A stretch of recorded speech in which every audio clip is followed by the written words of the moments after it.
porque mis ovejas oyen mi voz y me siguen. Es hora de oír la palabra de Dios en la voz del buen pastor, Jesucristo. Abre tu corazón.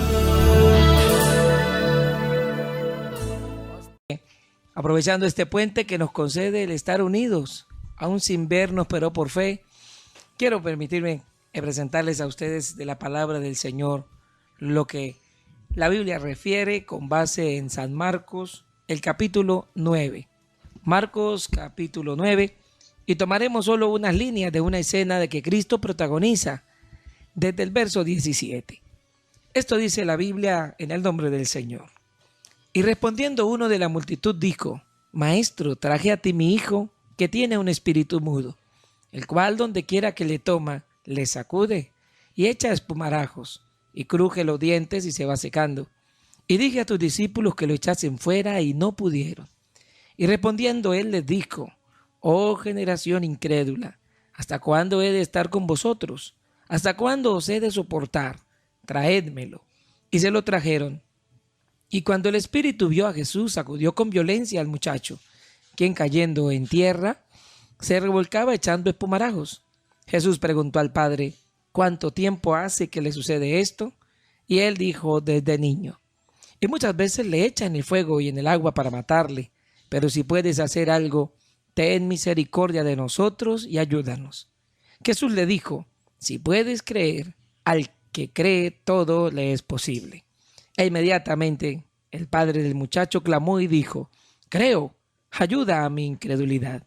Y cuando Jesús vio que la multitud se agolpaba, reprendió al espíritu inmundo diciéndole: espíritu mudo y sordo, yo te mando, sal de él y no entres más en él. Entonces el espíritu, clamando y sacudiéndole con violencia, salió, y él quedó muerto, de modo que muchos decían: está muerto. Pero Jesús, tomándole de la mano, le enderezó y se levantó. Cuando él entró en casa, sus discípulos le preguntaron aparte: ¿por qué nosotros no pudimos echarle fuera? Y les dijo: este género con nada puede salir, sino con oración y ayuno. Amén. Bien, es una gracia de Dios el que usted como yo podamos tener al alcance de nuestras manos, oído y vista, el manual de la palabra del Señor. Pero algo bien cierto es, aún tras la escena que recién hemos leído, donde se nos señala que por grande que sea el poder que tengas frente a ti, si no crees en él, ese poder no se ejercerá. Es las condiciones mismas de lo que el Señor ha establecido. Mientras algún pensador o filósofo griego de la antigüedad llegó a decir: pienso y luego existo, Jesús es el único en afirmar en la historia: cree y vivirás. ¿Hasta qué punto podemos estar dando nosotros la importancia de vida a lo que se constituye el creer? Amigo, podría estar hasta aquí mencionándote uno tras uno el listado de medicamentos y panaceas que pudieran resolver todos tus problemas. Pero si no los crees, ni lo llevas al corazón y al ejercicio de tu vida misma, es en vano. El que cree, vive. El que no cree, muere. Es la conclusión del Evangelio.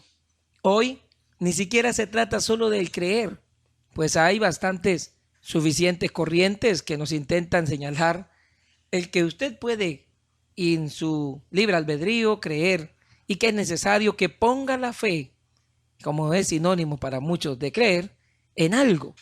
Hágalo en un amuleto, hágalo en algún proyecto, crea en una visión y sencillamente se anuncia el ejercer del creer como un gran tesoro que se puede derrochar. Pero no es así, porque puedes tener el vehículo, como es el creer, pero tener el destino equivocado. Es posible que los que mejores creyentes sean son los que creen en sí mismos o los que pueden creer en alguna clase de propuesta que va de acuerdo a su propia concupiscencia.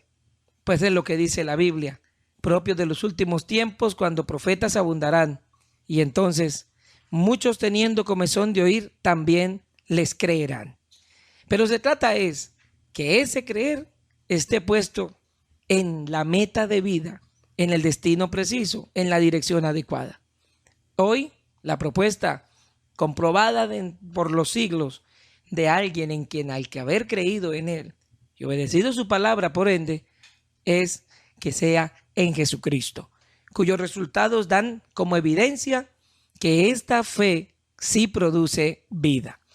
Permítame explicar algo de manera breve, porque es posible que en su corazón el creer pueda resultar como la expresión misma de este hombre que está señalándole a Cristo en nuestra escena elegida de hoy, diciendo: oh Señor, ayuda a mi incredulidad. ¿Tenía fe? ¿Creía? Desde luego que sí. La Biblia comienza diciendo en este pasaje, como lo refiere San Marcos, en que él había acudido a los apóstoles, se acercó hasta donde ellos, y fue su demanda inclusive para Jesús. Le dijo: maestro, traje mi hijo a ti, mi hijo que tiene un espíritu mudo, y le dije a tus discípulos que los echase fuera, y no pudieron. Escúchelo. Llegué, traje mi hijo, le dije a los discípulos: oren por él, echen fuera al demonio, y ellos no pudieron. Jesús entonces le señala y le pregunta: ¿tú puedes creer? Porque si puedes creer, al que cree todo le es posible. Así que él creía en los discípulos, pero ¿por qué no fue efectivo? Porque sencillamente estaba canalizando su fe equivocadamente. Ahora entonces el Señor le dice que no se trata de que él crea en los discípulos, sino que él pueda creer en que el Señor es quien hace la obra. Me explico. Aquí hay una expresión hasta de reprensión. Jesús ha dicho: oh generación incrédula, ¿hasta cuándo he de estar con vosotros? Muchas personas parecen poder decir: Jesús reprendió a los discípulos porque ellos no pudieron echar fuera al demonio. Usted ha visitado una iglesia o dos o tres, ha asistido a varias conferencias con líderes y usted dice: este líder me gusta, aquel le tengo fe, esta persona yo sé que si orara, aún muchos de nosotros podrían pensar: si el pastor ora por el enfermo se sana. Si el pastor hace esto por aquel que está cautivo, ese será libre. Pastor, mi hijo no me cree a mí, pero sé que si usted va y habla, él le va a creer a usted. Oh, graso error. Porque se trata de que tú no consideres de que el creer o el poder del ejercer un milagro esté en una determinada persona. Más bien la Biblia dice, y el mismo Marcos lo refiere en sus finales capítulos: estas señales seguirán a los que creen. En mi nombre echarán fuera demonios, hablarán en nuevas lenguas, sobre los enfermos pondrán sus manos, entre otras más expresiones, y sanarán. ¿Qué intenta decirnos? Se trata es de que cuando ejerces el creer, no estés considerando en que sea en la persona que ora por la persona que está enferma, o aquel para el quien acudes a que te resuelva tu necesidad. El padre fue llamado a juicio y se le dijo: ¿puedes creer? No estés creyendo en que los discípulos lo harán, porque el poder no está en los discípulos. El poder está en la fuente a la que tú tienes acceso directamente. Y este milagro no se da porque no crea el que oró por el que estaba cautivo, sino el que tú, que vas a recibir el milagro, lo creas. Eres tú. Escuche lo que dice la Biblia en unos capítulos anteriores a estos, en donde apenas en el capítulo 8, el verso 22, la Biblia dice que vino Jesús a Betsaida, y en un caso similar de esta ciudad de la que la Escritura refiere, ya la había visitado el Señor y hasta expresado una gran lamento, porque de Betsaida fue que él llegó a decir: oh Jerusalén, oh Betsaida, oh Nazaret, ciudades conocidas, propiamente estas dos últimas, como incrédulas. De Nazaret se dice que él mismo la visitó porque era su tierra de crianza, pero que no pudo hacer muchos milagros por causa de su incredulidad. ¿Lo entiendes? Es decir, la incredulidad de la ciudad no permitió que el Dios de la gloria manifestado en carne pudiera hacer esos milagros. Fue una pregunta que podría servir para concursos de niños. ¿Qué es lo que Dios no puede hacer? Diríamos, nada, si tú no lo crees.